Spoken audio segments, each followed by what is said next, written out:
Manipur miyang gi oiba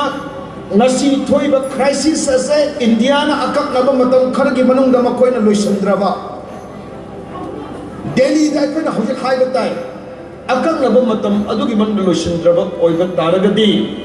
we the people of Manipur gi miyang na Manipur lebak se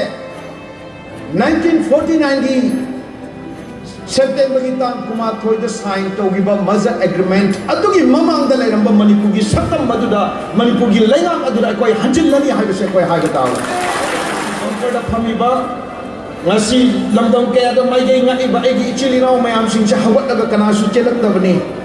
sida phamiba miyang gi ne na hoji phawda tha mari se phammaga lairiba se kapaga lairiba se Noju nungsa tidana kang madak sida dengi naraba kallaba matam sida mayam karimta tawdan lairi bese kana dino akoi mayam akoi athoba mayam na ngasi mama thado aga hiang ge nini pan banak sila ba niol chako ba chaning ba mayam ama kadam ba mapam da chat kadori ba nang maram di bapam do mai loi mai thabi re sigi mayam sida akoi na hajari bisni hiang ge nini pan ba niol chako ba baw da ken thada nan akoi na wangan jabata akoi mangda Moina hairi besi nupi sing hairi se ningol chako besing se mapam leitraba mayum leitraba mi sing sing mamang da koi na maki se maga phigi se maga hoji ai koi chat kitra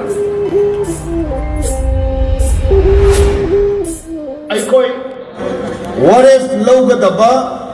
ai koi gi laibak lep ka daba adugumba matam asida ai koi da option nani leire si tawraga fagadra haiba wafam ani khak leire Amana ahan bada aikoi gi tunglam chat natraga aikoi gi laibak Manipur miyam gi laibak ase Manipur miyam na lecture gadra natraga lefam thopra haiba ma ani subana Manipur miyam na kuki sing horiba maram chadaba lal ho asigi yenga kanda Makoi da collaborator oidana kusam nana chatliba Delhi da mapu shariba Amit Shah natraga Narendra Modi gi yaka yenga go moina lorpa warip tu da ekoi chakkadra haiba ma warip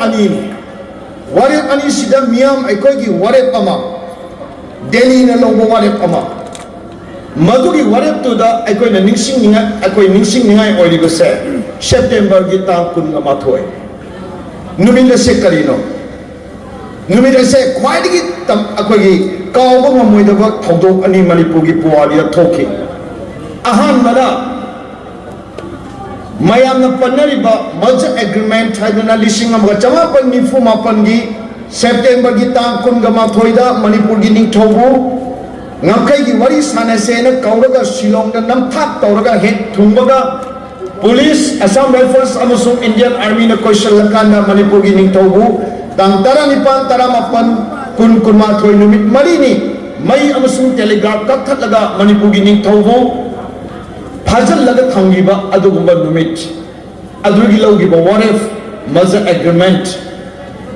aikoina wakal khanda hobdaba natraga aikoina sonjaba dagi aikoina langiba adugumba khongthang ama adugi mamamdana what if ase Laura ani haidana uwadagi ekoi gi mang tharaga chatkhiba nupa luching pure lamyan ba hijab ira botna ngasi gi numit sidani underground tagi base leba ki ware logi ba numit to ngasi ni pumdong bangi thodokta matam du purbanchal haidana Manipur se yosal lage haidana lawsan dringaida Tripura Kasar amasung Manipur pullaga purbanchal ko leba ama sebani na mi gi ning tammi leba se hajal lakpadagi lamyan be irabo na udana mogi waref ase yaba yaroi haidana mukna ruwa matamda pungdong bamdagi Manipur Dramatic Union na yaskulda laibe MDC ta na lakpada haidiba numit aduda soibadagi police ka nomai nanthokaraga kamnarakpada police officer ma sigi badagi numit tudagi Manipur gi ihan hanba ningtam lanjang ase lamyan be hijam irabo na hauraga changba hokibane Laibak Pavani Singman Vichida Koemu, dinner kan the Kanaba Pangibase. Nasi Kana Zagado Basuna, Nasi said, Manipurgi Ning Tambamang Kibanumit. Masima di Kanatan yet Payaro. Aduna British Nasat Kamato Wishima Jamapan Nifu Tereti, August Tang Taraga Marida Ning Tamba Pankraba Manipurna. हाइरिबा September की तांग कुमाथोय लिसिंग अमा चमापन निफु मापनदा अखोगी निंग तंबादो मांगखिबनी ngasai हाइजरिबा Manipur की निंगथौदा नमथाक तौरगा अदुना हजिकी मयक यामना सेंगे मियामदा अखोना हजि हाइजगदौरिबसे मणिपुर अनि अखोगी मांगदा हजि खनदुना लैरे मणिपुर अमना India ने लौसल्लबा मतुंगदा खोंग खुद पुनसिल्लगा इजन ब्रिंदागी Waheeda फिबुन नम्मगा नोय ngamba yaroina hojik aikoi mayam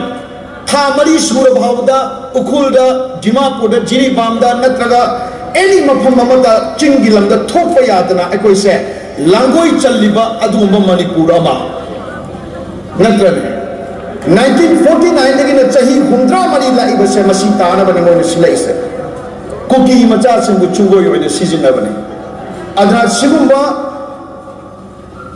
tha mari suraba hojikta mayamna hainagiba October gi tang ahumda tha manga sugadore November gi tha oktang ahumda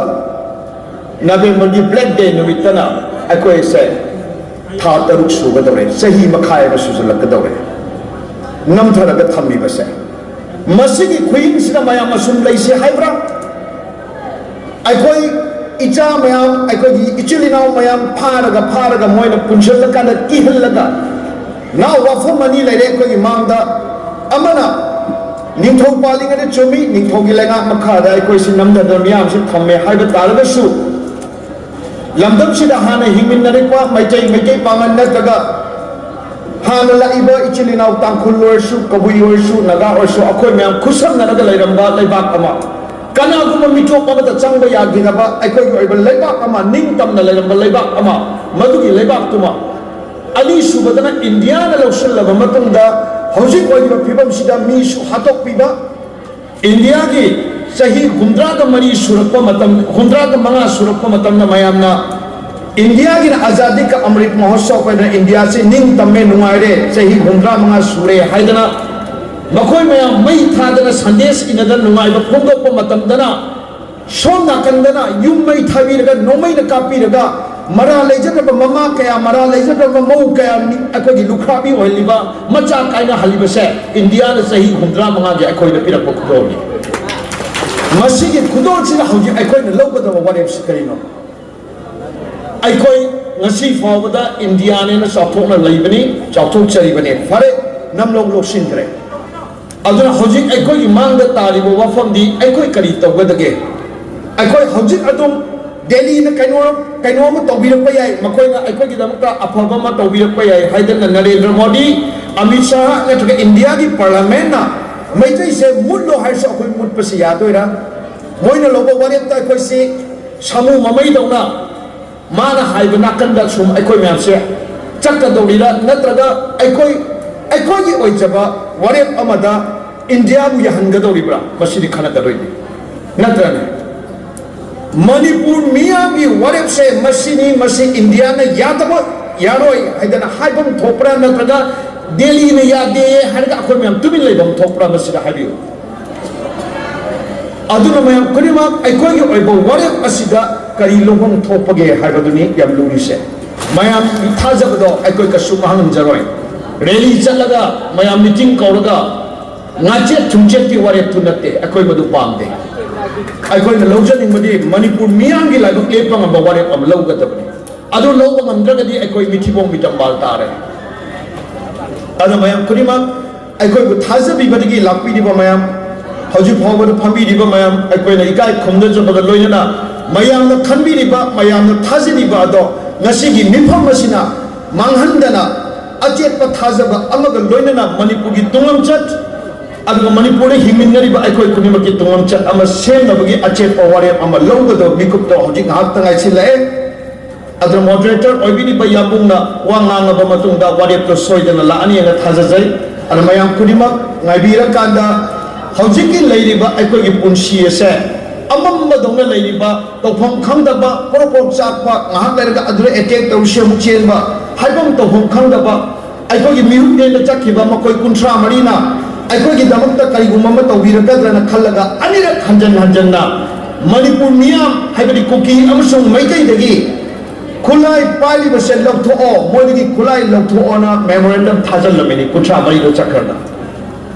अदुनगी नि तब तब हजि फाबा हौरैसे अदुना मसा कंजनब होनबदा मागी मियाम उदबा भोट की मतमदना मखनाव नीअदा मियाम की थौगल तौजगेना अहिंग चुप्पा म लावबा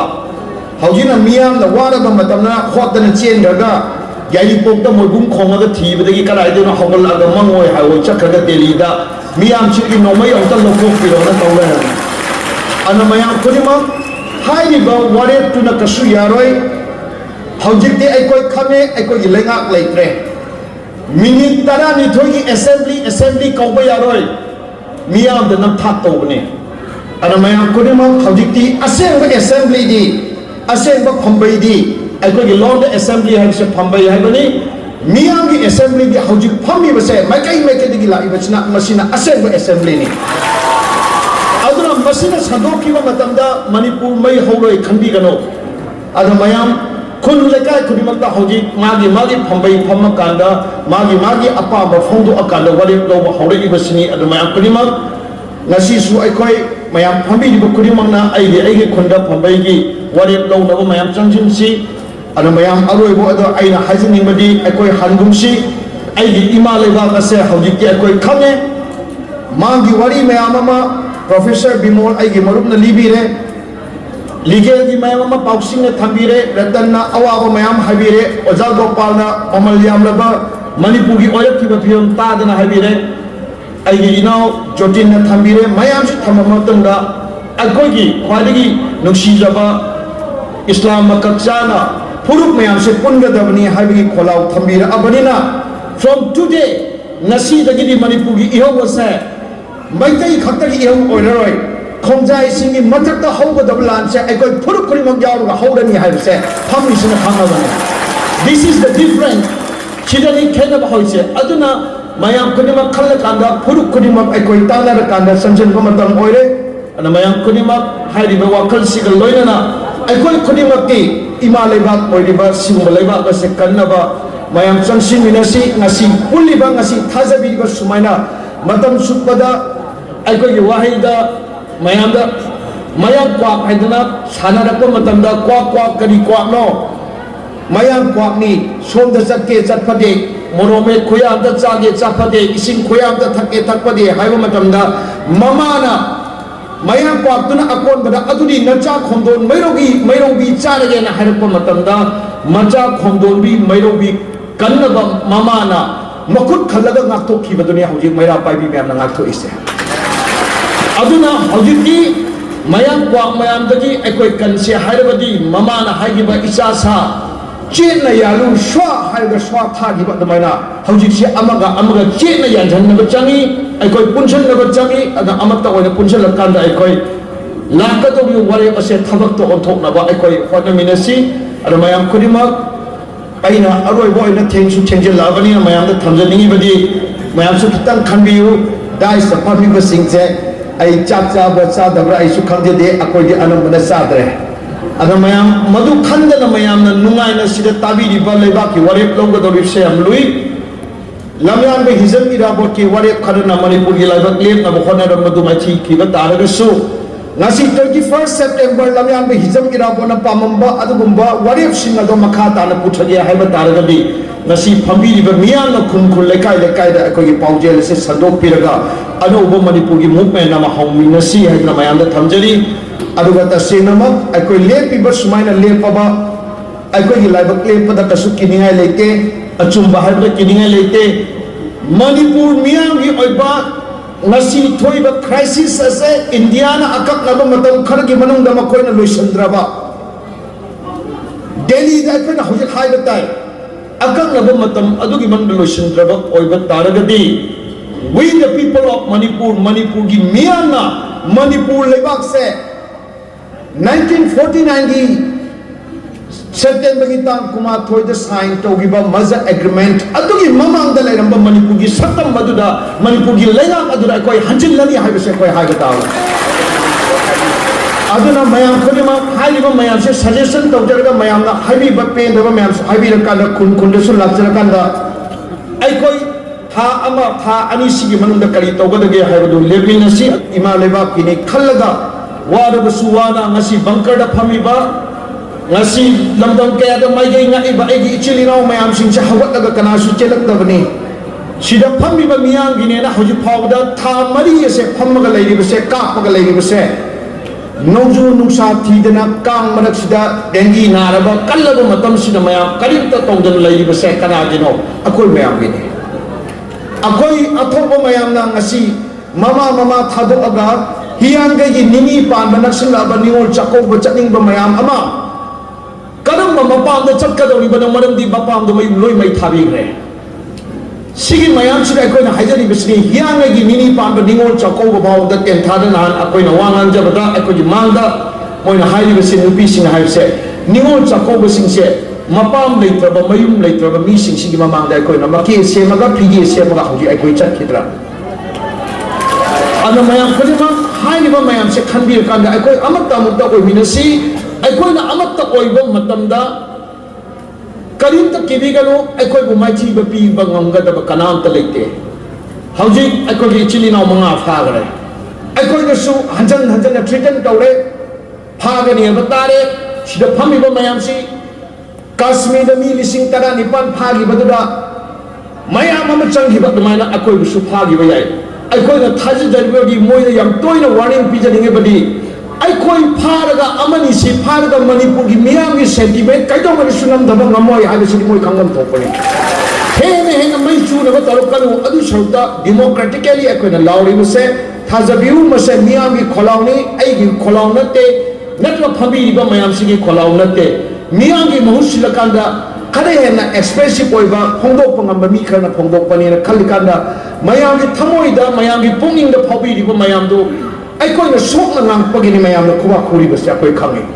ado wakhalon manabagini sumaina wakhalon mayam manaba mayam se ama toina pulakanda mache taba punchen bangam daba mache ti wari adu to akanda hoji amata oina leminasi sumaina akoi na pulla lemin na badi malem sida amadi ngasi chatiba manipuri wathok sida loisun lodaba karisu laite